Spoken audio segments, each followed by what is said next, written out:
Eu queria convidá-los a abrir a Palavra de Deus na segunda carta de Paulo aos Coríntios, no capítulo 2, e nós vamos ler a partir do verso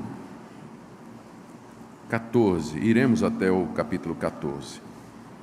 Deixe-me dizer algumas coisas antes de começarmos a leitura e explicação.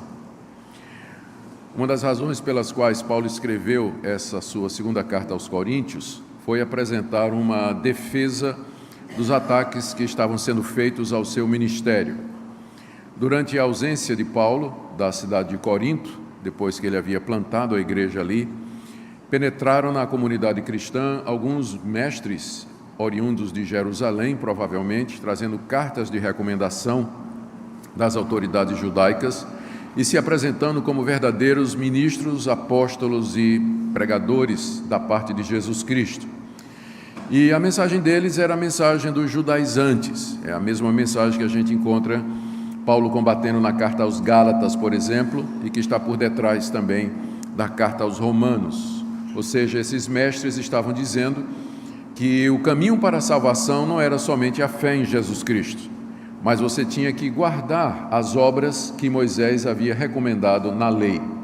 Então, além de crer em Jesus, você tinha que se circuncidar, você tinha que guardar a dieta religiosa dos judeus, aqueles animais proibidos e animais permitidos que estão lá no livro de Levítico, e também observar as datas do calendário sagrado dos judeus, as festas, os dias de sábado, lua nova e assim por diante. Ou seja, vocês seriam salvos somente se comprassem o pacote todo. Não era somente a fé em Cristo, como Paulo tinha ensinado.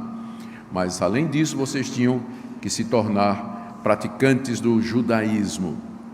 E esses homens, além de ensinar essa mensagem, eles atacavam a autoridade de Paulo, mais ou menos dizendo aos coríntios que eles tinham sido enganados. Paulo era um ex-judeu, Paulo havia traído a fé no judaísmo, ele pregava contra a lei, ele pregava contra o templo, ele ensinava os judeus a não circuncidarem os seus filhos. Isso é o que os falsos mestres estavam dizendo à igreja de Corinto na ausência de Paulo. E Paulo era movido por outras intenções. O alvo de Paulo não era a glória de Deus e nem a salvação dos seus ouvintes. O que Paulo queria era começar igrejas para ter um sustento financeiro. Em outras palavras, Paulo era um mercenário. Era um desqualificado, ele se apresentava como apóstolo, mas ele não fazia parte dos 12 originais que haviam sido chamados por Jesus, Judas tendo sido substituído por Matias, e, portanto, a igreja de Corinto não deveria ter mais qualquer relação com o apóstolo Paulo. Então a coisa chegou a esse ponto nessa igreja. E lembre que a igreja de Corinto foi fundada pelo apóstolo Paulo. Entretanto, a gente sabe que nem sempre uma igreja reflete aquilo que o seu fundador é. Com frequência, os problemas numa igreja têm muita ver, mas às vezes a igreja é complicada mesmo, como era a igreja de Corinto, que teve o melhor de todos os pastores, que foi o apóstolo Paulo. O que nos alerta a não colocar culpa nos problemas da igreja, sempre na liderança, porque nem sempre é só a liderança. Às vezes é o povo mesmo. O povo de Corinto era complicado. E é o povo que mais deu dor de cabeça ao apóstolo Paulo, depois da igreja ter sido fundada. Então, depois de uma visita dolorosa que ele fez a Corinto, onde tentou resolver esses assuntos, não foi bem acolhido, Paulo escreve essa carta que nós conhecemos como sendo a segunda carta, onde ele, em parte, ele se defende das acusações que haviam sido feitas ou dos questionamentos que estavam sendo feitos por esses falsos mestres, e as comparações que eles estavam fazendo entre o ministério glorioso de Moisés, toda aquela pompa, glória revelada no Antigo Testamento, com a simplicidade do apóstolo Paulo, um homem que apanhava em toda a cidade que ele ia, quando não ia preso, era expulso, chicoteado, apedrejado até a morte. Como é que esse homem podia ser de Deus? Como é que Deus trataria um servo seu dessa maneira? Então, Paulo responde essas coisas aqui na segunda carta que ele escreve. Ele também expressa alegria porque, em parte, os coríntios haviam seguido algumas das orientações que ele tinha dado na primeira carta, especialmente no que diz respeito à disciplina de um membro faltoso, que é mencionado na 1 Coríntios capítulo 5, e tratado aqui nessa carta na sequência. Então, o que eu quero ver com vocês é a defesa que Paulo faz do seu ministério diante dessas acusações, diante desses questionamentos. Então, na verdade, ele começa a fazer a sua defesa em meados do capítulo 2, e ele vai até o capítulo 5, mais ou menos. Então, eu não pretendo cobrir tudo o que ele está dizendo, é claro, vou apenas pegar as 4 primeiras defesas que Paulo faz, os 4 argumentos que ele usa em sua defesa. Começando do primeiro aí, que está do verso 14 até o verso 17 do capítulo 2, que nós iremos ler agora. Graças, porém, a Deus que em Cristo sempre nos conduz em triunfo e por meio de nós manifesta em todo lugar a fragrância do seu conhecimento. Porque nós somos para com Deus o bom perfume de Cristo, tanto nos que são salvos como nos que se perdem. Para com estes, cheiro de morte para a morte, para com aqueles, aroma de vida para a vida. Quem, porém, é suficiente para essas coisas? Porque nós não estamos, como tantos outros, mercadejando a palavra de Deus. Antes, em Cristo é que falamos na presença de Deus, com sinceridade e da parte do próprio Deus. Ao que Paulo está reagindo aqui? Ele está reagindo aqui à crítica que era feita a ele, de que ele, com frequência, tinha a sua mensagem rejeitada nos lugares em que ele pregava, especialmente entre o povo judeu. E, de fato, isso é verdade. Basta ler o livro de Atos. De quantas cidades Paulo não foi expulso? Em quantos lugares os judeus se movimentaram contra ele, alvoroçando as autoridades e a população? Em Filipos ele foi preso. Em outros lugares ele foi deixado como morto depois de ter sido apedrejado. Então, isso estava sendo usado contra ele como uma prova de que ele não era de Deus. Porque se ele fosse de Deus, o povo de Deus, que eram os judeus, teria aceitado a mensagem dele. Paulo teria mais resultados. Paulo responde dizendo que o sucesso do ministério de uma pessoa, de um pastor, no caso dele, não se mede somente pela aceitação, porque o Evangelho tem 2 objetivos. Primeiro, é o caminho de Deus para salvar aqueles que serão salvos, os eleitos, e também é usado por Deus para endurecer e condenar aqueles que se perderão. E ele usa aqui a figura do triunfo romano para explicar isso aqui. Ele usa a figura do triunfo romano. O que era o triunfo romano?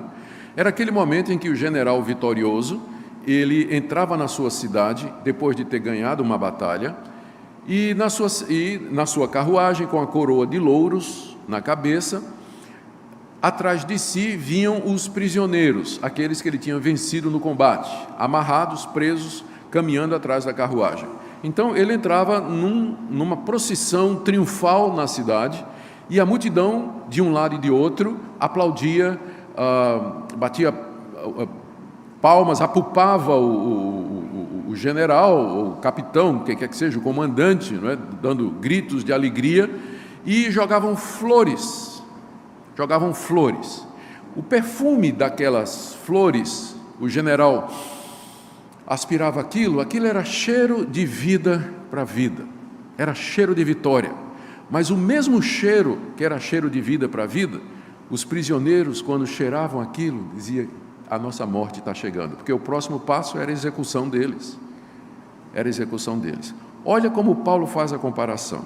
Verso 14: graças, porém, a Deus, que em Cristo sempre nos conduz em triunfo. O meu ministério, diz o apóstolo Paulo, é sempre triunfante, e por meio de nós manifesta em todo lugar o cheiro, a fragrância do seu conhecimento. Da mesma forma que aquelas flores, elas exalavam um perfume que manifestava a vitória do comandante, Paulo diz: o meu ministério é semelhante. Através de mim, Deus manifesta a fragrância, o cheiro, o bom perfume de Cristo. Verso 15: porque nós somos para com Deus o bom perfume de Cristo, tanto nos que são salvos, como nos que se perdem. Para com estes que se perdem, o Evangelho é cheiro de morte para a morte. Mas para aqueles que são salvos, o Evangelho é aroma de vida para a vida. O Evangelho, portanto, diz o apóstolo Paulo, ele não serve apenas para salvar, mas ele é cheiro de morte também para os que se perdem. Portanto, se eu for fiel e pregar o Evangelho, sempre serei bem-sucedido, tanto nos que se salvam, como nos que se perdem. Ou seja, o sucesso do ministério não se mede por resultados, mas pela fidelidade.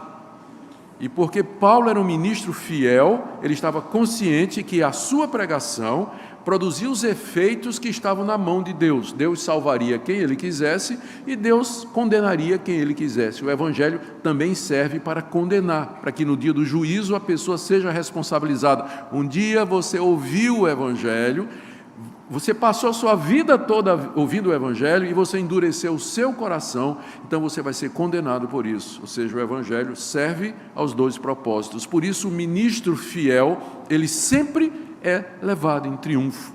O ministério dele é como aquele triunfo romano. Aí Paulo pergunta no final do verso 16, mas quem é suficiente para isso?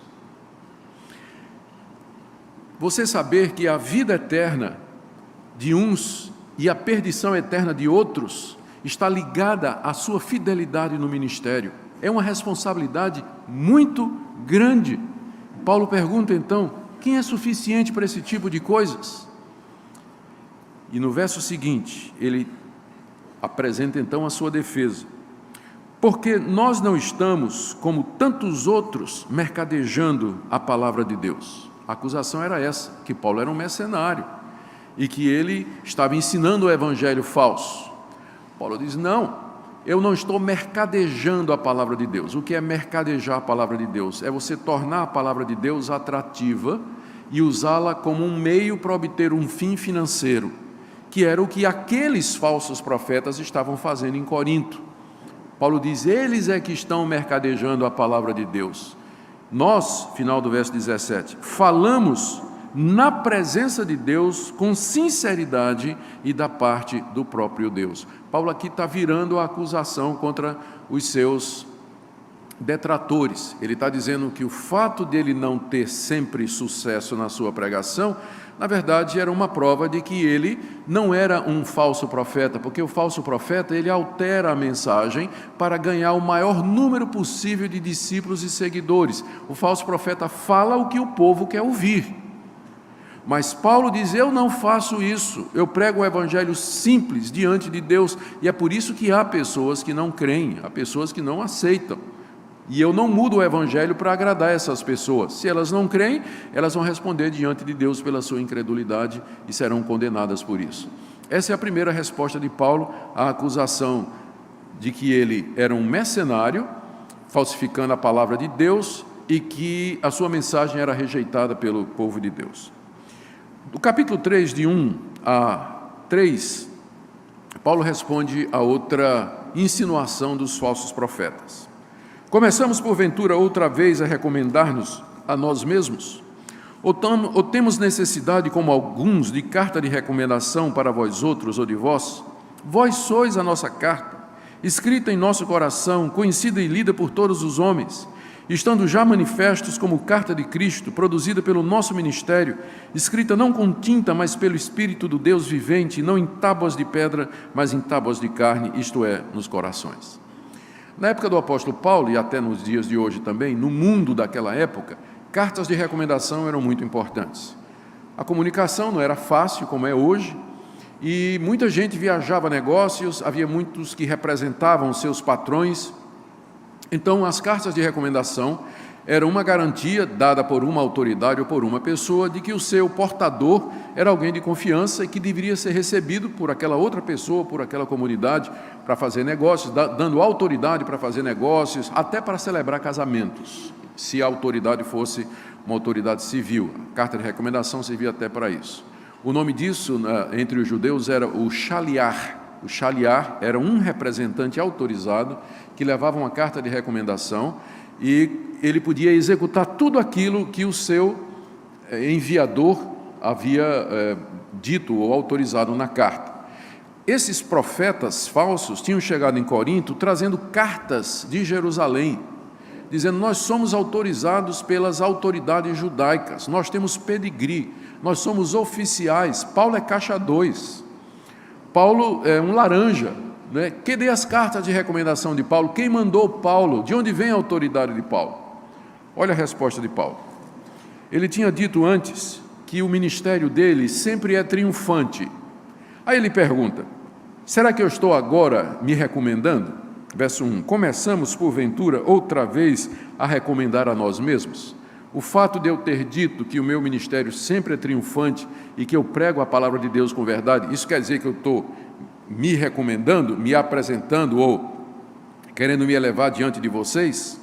Ainda no verso 1, ou temos necessidade, como alguns, está se referindo aos seus acusadores, não é? De carta de recomendação para vocês ou de vocês? Será que eu preciso de carta de recomendação, como esses que estão aí no meio de vocês estão fazendo, apresentando essas cartas de Jerusalém? Olha a resposta dele no verso 2. Vós sois a nossa carta. Vós sois a nossa carta, escrita no nosso coração, conhecida e lida por todos. Eu não preciso de carta de recomendação, diz o apóstolo Paulo, porque vocês são a prova viva de que meu ministério é de Deus. Quando eu cheguei em Corinto, vocês eram ladrões, maldizentes, idólatras, bêbados, sodomitas, efeminados, adúlteros, ladrões, maldizentes. E através da pregação do Evangelho, vocês foram lavados, vocês foram justificados, vocês foram santificados pelo Espírito Santo de Deus. E a igreja nasceu, vocês são a minha carta de recomendação.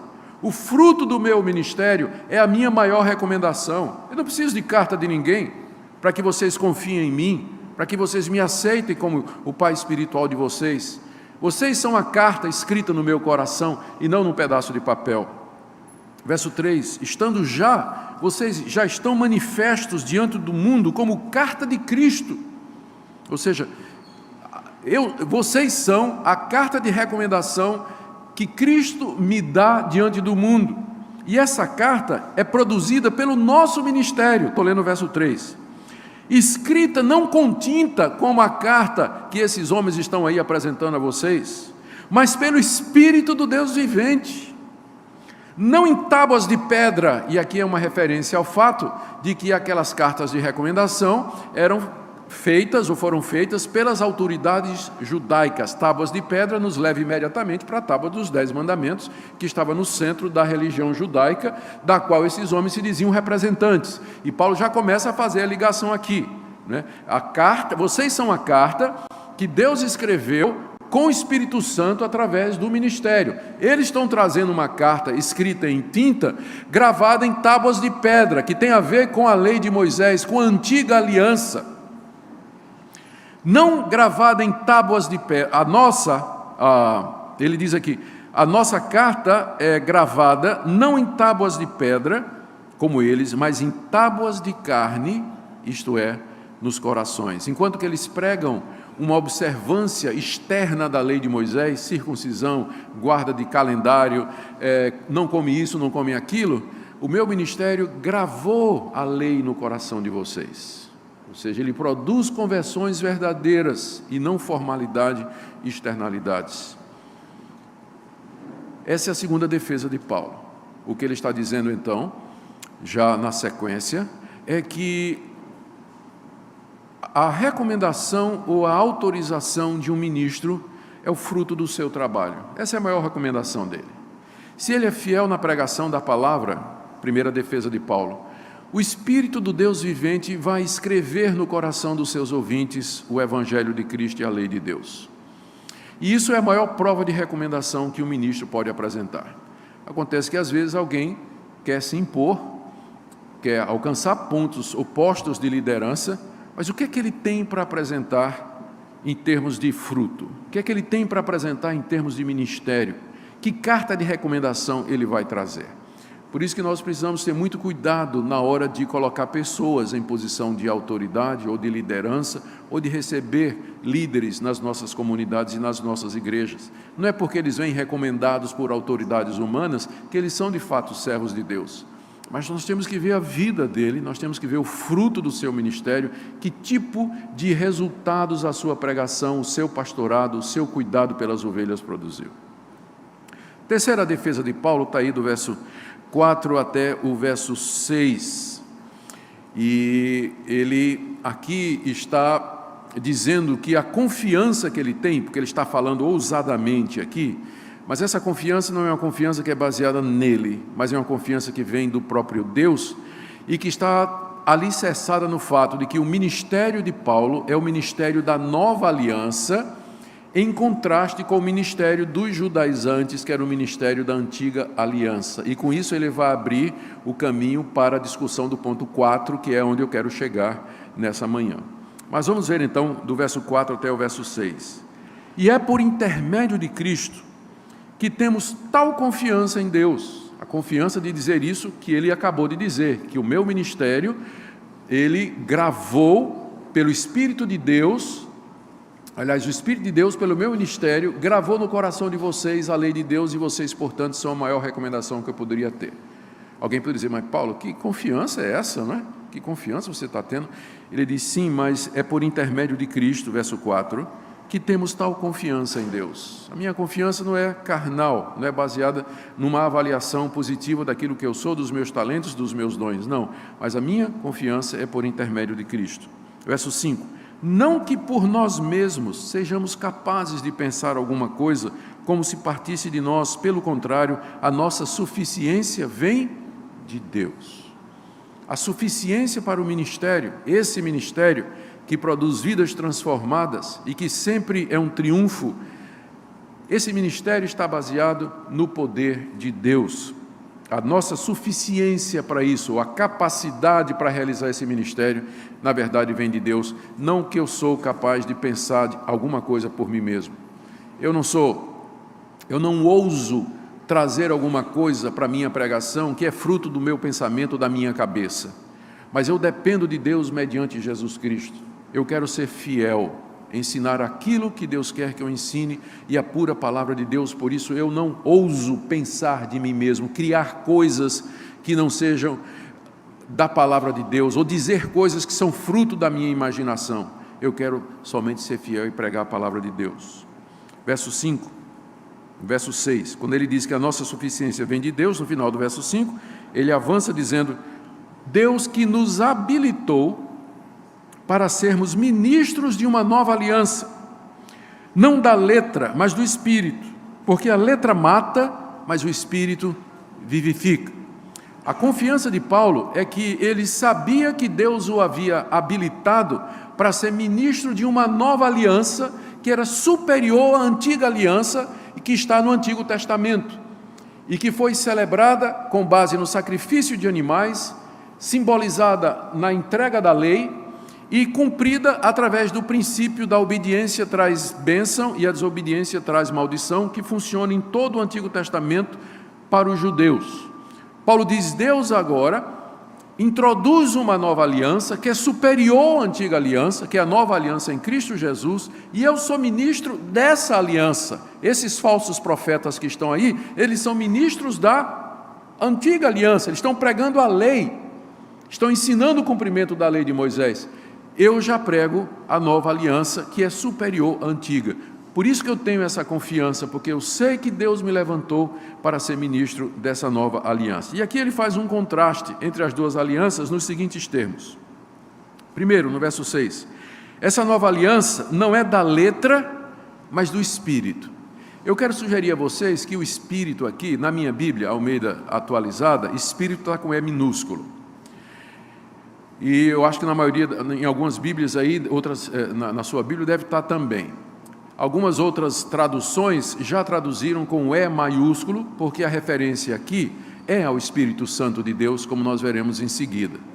Por que você me pergunta, por que os tradutores então traduziram Espírito Santo com o Espírito aqui com E minúsculos? É porque em grego não tem maiúsculo ou minúsculo.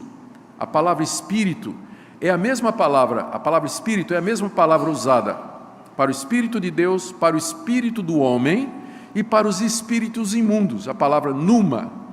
E ela não, quando se refere ao Espírito Santo, não é com um pi maiúsculo, porque não existe isso de capitalizar nomes próprios na língua grega. É tudo minúsculo. Então, vai depender do tradutor entender a que espírito o autor bíblico está se referindo. Se ele entender que espírito aqui se refere ao Espírito Santo, ele traduz com E minúsculo, porque em português a gente capitaliza, né, começa palavras que se referem a nomes próprios com maiúsculo. Então, os nossos tradutores aqui colocaram no minúsculo, porque entenderam que está falando do Espírito aqui como um princípio contrário ao que é material. Mas eu entendo que aqui Paulo está falando do Espírito Santo. Então, deveria ser com E maiúsculo. E isso, para mim, está claro, à medida que a gente prossegue no texto. Paulo está se referindo ao Espírito Santo de Deus. Então, eu vou ler aqui com o Espírito se referindo ao Espírito Santo de Deus. O contraste é esse. Paulo diz no verso 6, Deus nos habilitou para sermos ministros de uma nova aliança. Não da letra, ele está se referindo à antiga aliança, onde Deus deu a Moisés a lei, os 10 mandamentos e centenas de outros mandamentos, que foram escritos e que deveriam ser observados literalmente, deveriam ser observados meticulosamente. Então, na antiga aliança, a salvação e o evangelho estavam representados através da salvação, através da entrega da lei. Não é que no Antigo Testamento as pessoas se salvavam pela guarda da lei. As pessoas no Antigo Testamento não se salvavam guardando a lei, elas se salvavam crendo na eficácia dos sacrifícios que eram feitos no templo de animais puros, cujo sangue era derramado pelos seus pecados e que prefigurava o Messias. Então, eles eram salvos pela fé no Messias que haveria de vir e que estava ali representado na lei. A lei mandava matar animais, a lei ordenava o ministério dos sacerdotes, o ministério dos levitas, todo o mobiliário do templo, todos os rituais. Então, o evangelho estava no Antigo Testamento, mas tipicamente em sombras debaixo da lei, que Paulo então se refere como sendo letra. Quando ele fala letra, ele está se referindo à antiga aliança mediada por Moisés. Paulo diz que esse novo ministério, a nova aliança, não é da letra, ou seja, não é mais aquela aliança que Deus fez no Antigo Testamento, mas do Espírito. Ela é caracterizada, essa nova aliança em Cristo Jesus, e que Jesus celebrou na noite em que foi traído, dizendo: esse é o sangue da nova aliança. Esse é o sangue da nova aliança, o meu sangue, o sangue da nova aliança. Essa nova aliança é a aliança em que o Espírito de Deus é o princípio ativo, dinâmico, onde ele atua poderosamente, gravando no coração a palavra de Deus, como ele havia mencionado antes. Você nota que o Espírito Santo é quem aparece no contexto, né? Ele já tinha mencionado o Espírito Santo como sendo aquele que escreve no coração a lei de Deus. Então, o ministério dele é o ministério do Espírito. Através da pregação do Evangelho, o Espírito de Deus grava no coração do salvo a vontade de Deus, a lei de Deus, ao contrário da antiga aliança, onde via todas aquelas externalidades. Aí ele continua: porque a letra mata. Ou seja, se um judeu no Antigo Testamento, ele quisesse se salvar observando os preceitos da lei, ele na verdade morreria, porque ele nunca seria capaz de cumprir todos os mandamentos. Ele não seria capaz. Então, uma leitura do Antigo Testamento literalista, sem a graça, sem compreender Cristo no Antigo Testamento, ela vai produzir morte. Mas o Espírito de Deus, ele vivifica, ele abre os olhos, ele mostra a Cristo, mostra que o caminho de Deus é a salvação mediante o sacrifício de Cristo Jesus. Aqui eu aproveito, já que eu tenho alunos de hermenêutica aqui, para lembrar uma regra muito importante de interpretação bíblica. Aliás, são as 3 principais regras de interpretação bíblica, eu vou dizer para vocês agora. Primeira, olhe o contexto. Segunda, olhe o contexto. Terceira, olhe o contexto. Muita gente usa essa expressão, é muito popular no meio evangélico, o pessoal dizer: a letra mata e o Espírito vivifica, como se Paulo estivesse fazendo um contraste entre doutrina e plenitude do Espírito Santo. É só você ler o contexto e você vai ver que o contraste não é entre doutrina e plenitude do Espírito Santo, mas é entre a antiga aliança e a nova. E o pessoal usa essa passagem para dizer assim: não estude mais não, irmão. Se você for estudar muito, a letra mata. Você está lendo muita teologia, a letra mata. Não é? A letra mata. Então, está tirado fora do contexto. Tirado fora do contexto. O contexto mostra que esse contraste é entre a antiga aliança e a nova aliança. Não tem nada a ver com uma rejeição à doutrina, que é muito comum hoje em alguns meios evangélicos. Muito bem. Vocês dêem licença aqui. Robson, tem um aqui pela metade. Não sei se você já bebeu ou não, mas eu vou arriscar, viu? Teria tido uma unção, né? Especial aqui. Muito bem. E agora chegou exatamente no ponto que eu queria destacar mais para vocês, que vai do verso 7 até o verso 18. Aqui é o quarto argumento de Paulo. E nesse, ele faz uma comparação entre a nova aliança e a antiga. Ele vai se apresentar como ministro da nova aliança. E isso é algo tão superior, aliás, isso é tão glorioso que chega inclusive a ser superior a Moisés. E aí ele faz uma comparação entre a maneira de ler o Antigo Testamento da Nova Aliança e como o Antigo Testamento é lido na Nova. E aí nós estamos bem no coração da nossa matéria, que é hermenêutica. Vamos lá então, vamos ler do verso 7 até o verso 18. Se o ministério da morte, gravado com letras em pedras, se revestiu de glória, a ponto de os filhos de Israel não poderem fitar a face de Moisés por causa da glória do seu rosto, ainda que desvanecente, como não será de maior glória o ministério do Espírito? Você nota aqui que eles já colocaram Espírito com E maiúsculo, né? Por que não colocaram antes? Porque se o ministério da condenação foi glória, muito maior proporção será glorioso o ministério da justiça. Porquanto, na verdade, o que outrora foi glorificado nesse respeito já não resplandece diante da atual sobreexcelente glória. Porque se o que se desvanecia teve sua glória, muito mais glória tem o que é permanente. Tendo, pois, tal esperança, servimos-nos de muita ousadia no falar, e não somos como Moisés, que punha véu sobre a face, para que os filhos de Israel não atentassem na terminação do que se desvanecia.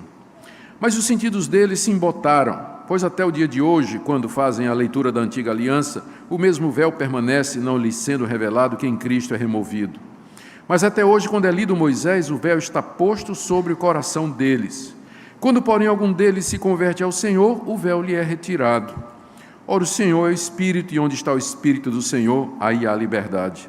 E todos nós, com o rosto desvendado, contemplando como por espelho a glória do Senhor, somos transformados de glória em glória na sua própria imagem, como pelo Senhor, o Espírito.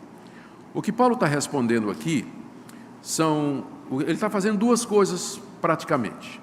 Primeiro, ele está dizendo que a glória da nova aliança, celebrada em Cristo Jesus, da qual ele é ministro, é superior à glória da antiga aliança, que foi celebrada em Moisés, e que já se desvaneceu e que já passou. Portanto, os coríntios não deveriam dar atenção àqueles falsos profetas, porque eles eram ministros de uma dispensação que já passou e cuja glória já desvaneceu. O que está em vigor agora é a nova aliança em Cristo, a aliança do Espírito, da qual Paulo é o pregador e o representante aqui. Segunda coisa que Paulo está falando aqui é dando também uma resposta para o fato de que os judeus aos quais Paulo pregava não aceitavam a pregação da nova aliança, que eu já mencionei na minha introdução. Onde Paulo chegava e pregava, os judeus rejeitavam. Uns poucos se convertiam, Paulo ia para os gentios, mas o povo de Deus mesmo, do Antigo Testamento, Israel, ele não quis a mensagem do Evangelho, especialmente pregada pelo apóstolo Paulo. Ele dá uma resposta aqui. O que Paulo vai usar aqui para fazer a sua argumentação é uma passagem do Antigo Testamento que os judeus conheciam muito bem, que está lá em Êxodo capítulo 34, que é o relato da descida de Moisés do Monte Sinai, depois de passar 40 dias e 40 noites na presença de Deus, recebendo a lei que seria celebrada como sinal da aliança. Lá o texto de Êxodo 34 diz que quando Moisés desceu do monte, o seu rosto brilhava. A glória de Deus se refletia no rosto de Moisés. E o brilho era tão intenso que Moisés colocou um véu, já que ninguém podia olhar para ele por causa do brilho. Moisés então coloca um véu para cobrir o seu rosto, para que ele pudesse então se comunicar com os filhos de Israel. Paulo toma essa passagem e dá uma interpretação que os judeus não esperavam. A interpretação de Paulo é que Moisés colocou o véu por um outro motivo. Moisés logo percebeu que aquela glória, o brilho do seu rosto, cada dia diminuía um pouco. A glória estava desvanecendo. Então ele cobriu o rosto para que os filhos de Israel não percebessem que a glória daquela aliança estava desaparecendo.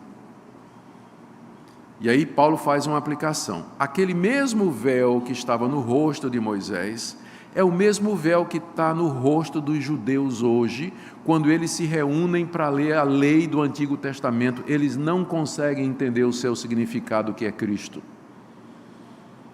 É isso que Paulo está fazendo aqui. Parece complexo, não é? Pois é mesmo. Nós estamos falando do apóstolo Paulo. Então, vamos ver aqui então em detalhes o texto outra vez. Depois que eu dei esse pano de fundo, eu creio que agora vai ficar mais fácil vocês entenderem o que é que ele está dizendo aqui. No verso 7, ele está fazendo, do verso 7 até o verso 11, ele faz a comparação entre a antiga aliança de Moisés e a nova em termos de glória.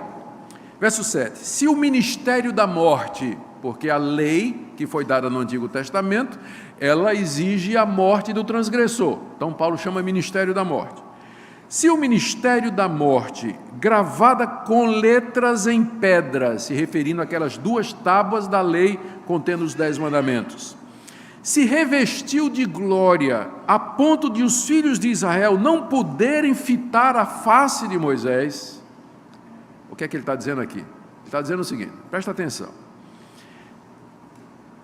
Se o ministério da lei trazida por Moisés teve uma glória tão grande que os israelitas não podiam nem olhar para a cara de Moisés, pergunta Paulo, no verso 7, no verso 8, como não será de maior glória o ministério do Espírito?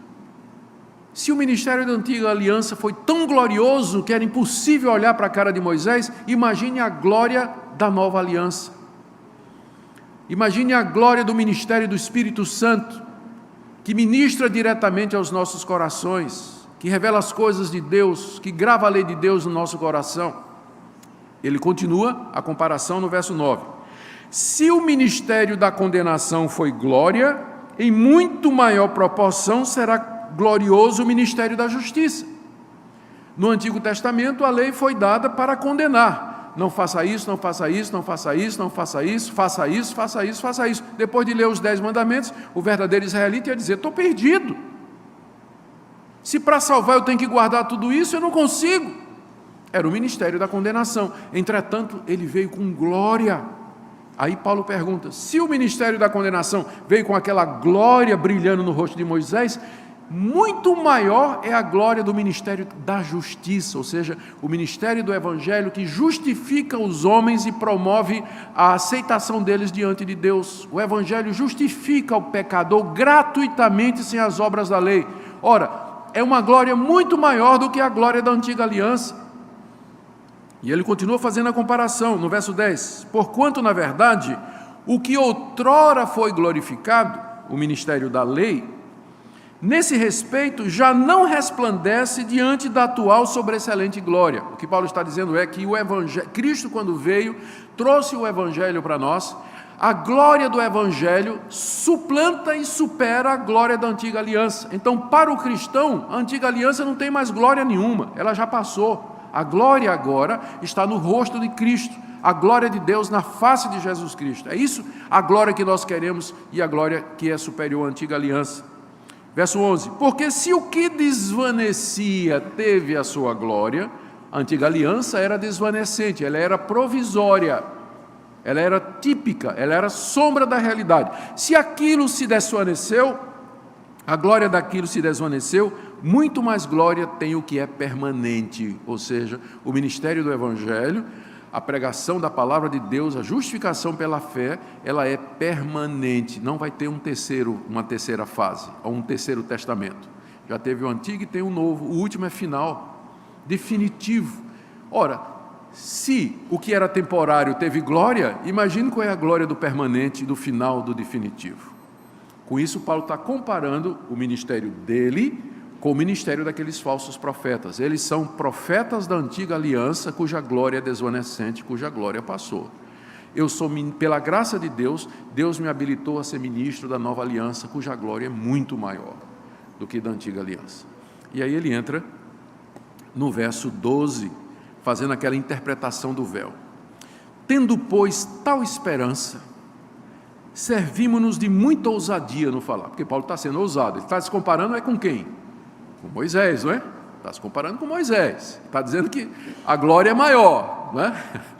Ele diz, eu sei que eu estou sendo ousado, mas é porque eu tenho essa esperança, essa confiança. A palavra esperança no Novo Testamento, ela nunca expressa dúvida, mas é uma expectativa certa das coisas que vão acontecer. Então, tendo essa esperança, essa certeza, eu me sirvo de muita ousadia do falar. E aí agora, em vez de comparar as alianças, ele vai comparar ele e Moisés. Ele diz no verso 13, não somos como Moisés. Quando ele diz não somos, quer dizer, ele não é, né? Ele está usando o plural aí por estilo, embora ele esteja associado com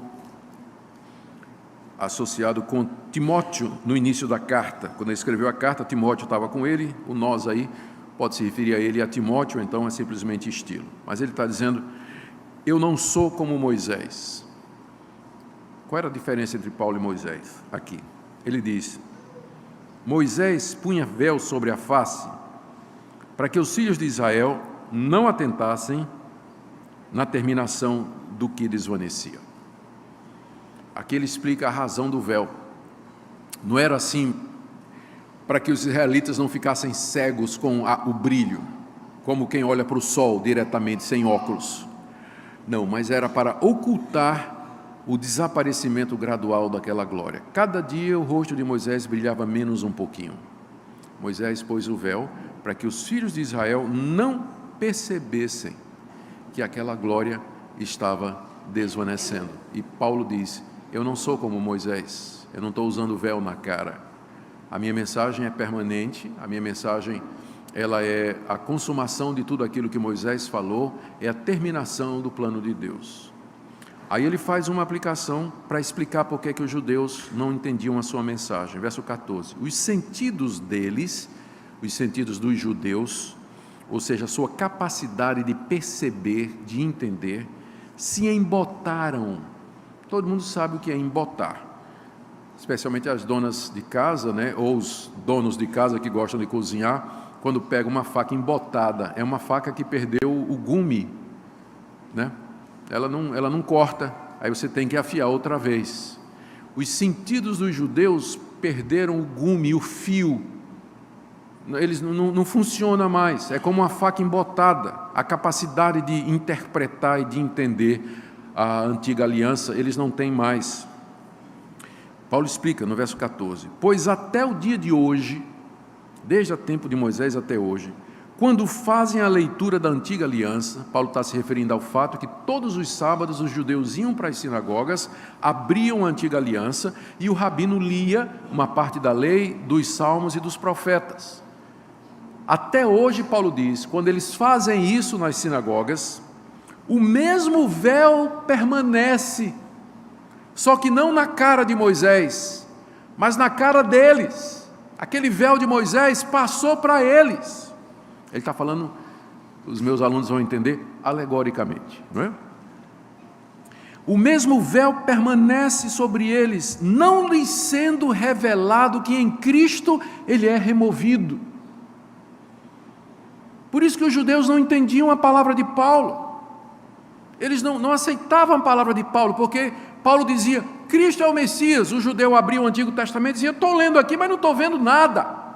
Ele morreu pelos nossos pecados. Veja Isaías 53, o judeu abria Isaías 53. Não, aqui é um servo sofredor, Israel, não tem nada de Messias aqui. Não, mas Cristo, Ele é o Cordeiro de Deus que tira o pecado do mundo. Aí o judeu abria lá na parte do Antigo Testamento que fala dos sacrifícios, e diz: mas não estou vendo isso aqui. Vocês estão usando... Aí o judeu acusava os cristãos: vocês estão usando o Antigo Testamento errado para provar a tese de vocês a respeito de Jesus Cristo.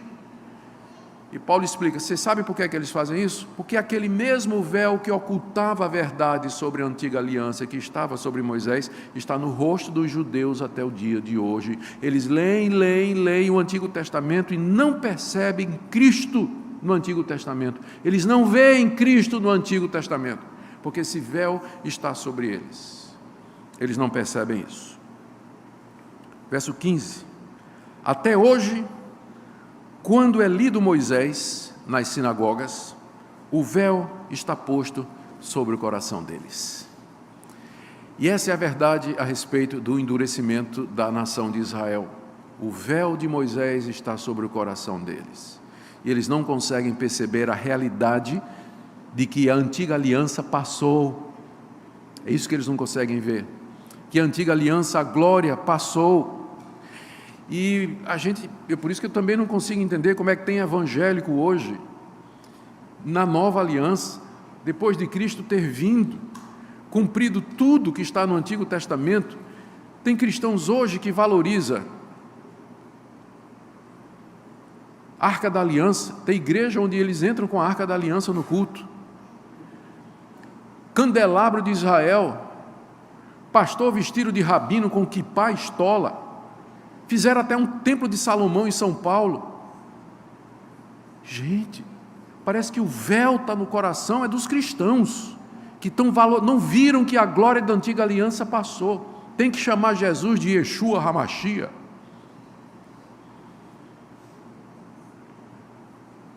Guardar as festas judaicas. Tem igrejas que são judaizantes. Paulo se reviraria no túmulo se ele visse o que está acontecendo hoje nessas igrejas. É como se o véu tivesse no coração desses cristãos e eles não perceberam que a glória da antiga aliança já passou. Era sombra, era tipo, era figura de Cristo, da igreja, do evangelho.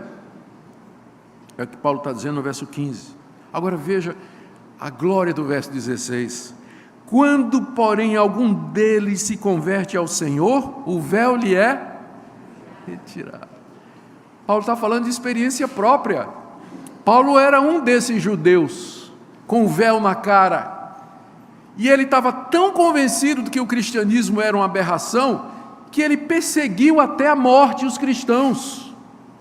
Conhecemos a sua trajetória, está no livro de Atos, as perseguições que Paulo, e ele mesmo conta nas suas cartas, as perseguições que ele encetou contra os cristãos, porque ele estava convencido que Cristo era um falso Messias, que Jesus era um falso profeta, que ele não era nada daquilo que o Antigo Testamento falava a respeito da chegada do Messias. E Paulo era um conhecedor do Antigo Testamento, foi instruído aos pés de Gamaliel, era um dos judeus mais capazes daquela época, era fariseu de fariseus, da tribo de Benjamim. Entretanto, ele lia o Antigo Testamento e não via nada. Um dia, no caminho de Damasco, aconteceu a revolução hermenêutica na vida de Paulo. Ali não foi só quando Cristo lhe aparece, ali não foi somente o momento em que ele foi salvo e o momento em que ele foi chamado para ser apóstolo, mas ali o véu foi tirado do rosto de Paulo. E agora ele podia ler o Antigo Testamento e dizer: meu Deus, estava lá o tempo todo, eu nunca vi. Sem conversão, ninguém vai poder ler as Escrituras e ver a Cristo de maneira salvadora. A conversão precede a compreensão correta. Como Agostinho já dizia: creio, por isso entendo. Primeiro Deus tem que mudar a sua mente e o seu coração, para que você possa ler a Bíblia da maneira correta. Você pode argumentar o tanto que você quiser com uma pessoa, mas se Deus não tirar o véu do coração dela, ela não vai entender bulhufas do que você está dizendo. Não vai entender assim. Ela não vai aceitar bulhufas do que você está dizendo. Nada. Ela vai olhar e não vai ver nada. Mas quando Deus converte o coração de um pecador, os seus olhos se abrem. E ele agora pode olhar para o Antigo Testamento e dizer: agora eu estou vendo. É claro, como é que eu nunca percebi antes? A glória de Deus no Antigo Testamento, a glória de Cristo. Verso 16, quando algum deles se converte ao Senhor, o véu lhe é retirado. E Paulo explica, no verso 17. Ora, o Senhor é o Espírito, o Senhor Jesus e o Espírito são o mesmo Deus e agem no mesmo propósito. E onde está o Espírito do Senhor, aí há liberdade. Para os meus alunos de hermenêutica, e vou dar a vocês as 3 regras principais de interpretação. Primeira, não vi.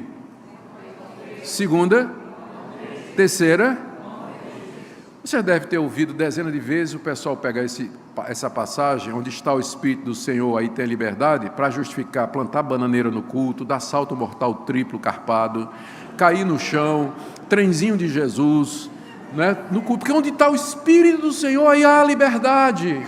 É disso que esse texto está falando? Não! A liberdade aqui é a capacidade, é você estar livre do véu para poder ler o Antigo Testamento e ver Jesus. Não tem nada sobre culto aqui. É só ler o contexto. Isso é ler o contexto. Tem muita gente que acha, né? O culto espiritual é onde o cabra dá pirueta, né? Faz tudo, né? Sai pulando, dançando. Eu tive já algumas igrejas onde eu vi isso acontecer. Eles dizem que é o Espírito Santo. Onde está o Espírito Santo, a gente quebra todas as reservas, né? Os medos e tudo, mas a gente se expressa, faz tudo isso. Mas essa passagem não está falando disso.